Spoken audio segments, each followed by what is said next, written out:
Hi, let's take a walk and talk about Nietzsche, shall we?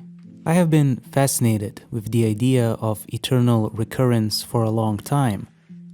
In essence, Nietzsche invited each of us to a thought experiment. Imagine for a second that your life, up to the minutest of details, is stuck in a loop. Suppose that existence is a circle that keeps spinning and repeating itself for infinity. You appear into being, you live your life, stumble upon this video, continue to live, and at some point vanish back from where you came from, ad infinitum. No changes, no alterations. Well then, Nietzsche asks, if a demon appeared, told you this secret of the universe, and offered you to view back upon your life, as if standing on a cliff and gazing out into a valley you have walked and shall walk forever, with every joy, pain, and error returning in succession and sequence, would you embrace this fate?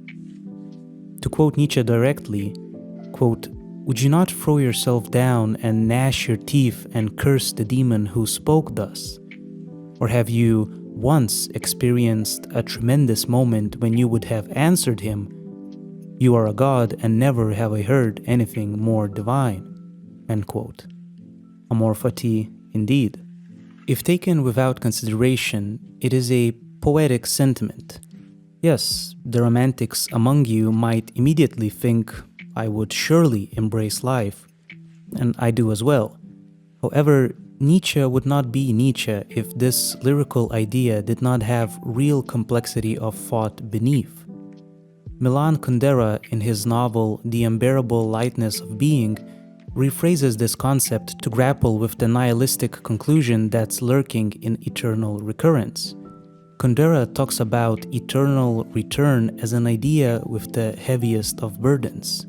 He gives an example of a war between two African kingdoms in the 14th century, an occurrence that altered nothing in humanity's course yet took hundreds of thousands of human lives in, quote, excruciating torment. He then switches to Robespierre and the French Revolution. Kundera says there's a big difference between a Robespierre who happened once in time and, quote, a Robespierre who eternally returns chopping off French heads, end quote. One takes eternal Robespierre infinitely more seriously. From here, Kundera speaks of the heaviness of such an existence where we are, symbolically speaking, nailed to the cross forever.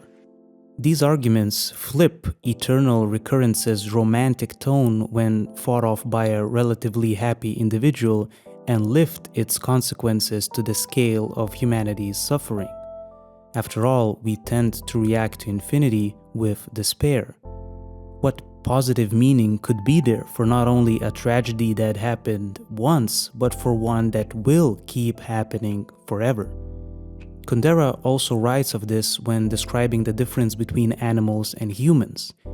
Animals are perfectly content existing in repetition.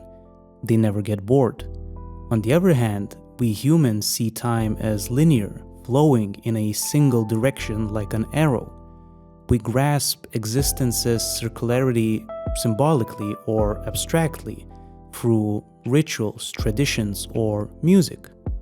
Is music not an endless repetition and variation of a theme?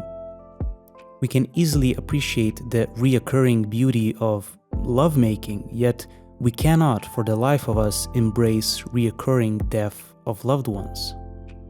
Eternal recurrence is not merely a poetic and beautiful idea, but it is also a horrifying one.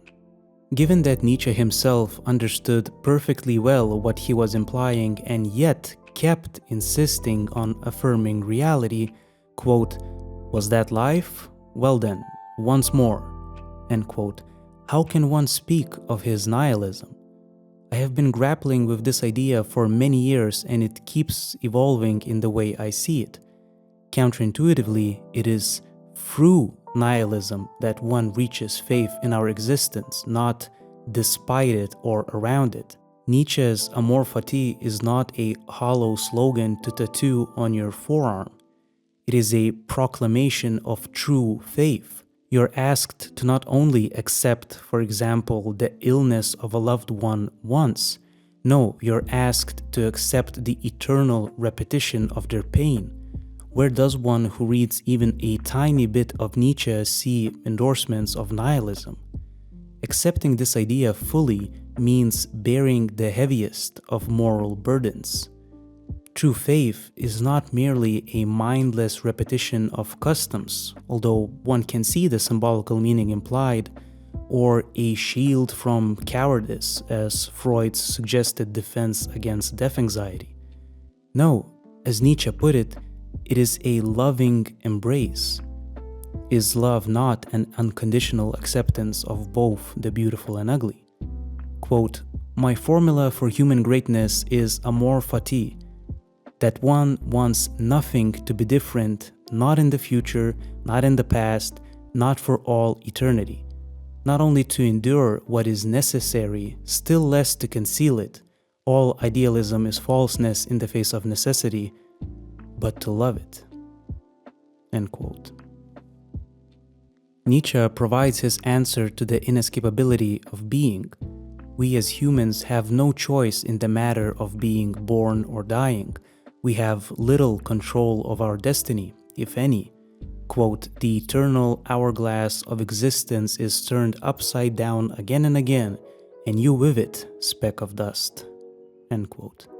Yet, we can accept, we can love and embrace all of it.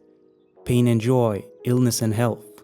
Quote, "And as to my prolonged illness, do I not owe much more to it than I owe to my health?" End quote.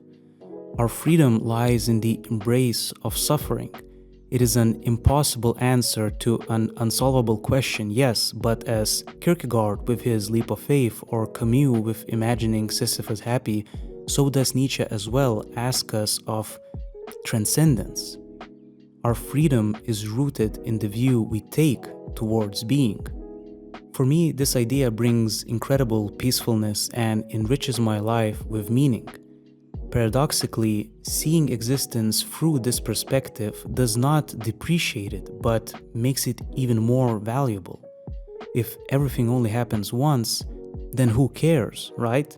In a world where belief in an afterlife judgment dwindles, not excluding in myself, and opens the door to nihilism and despair, taking this view implies the heaviest of earthly responsibilities.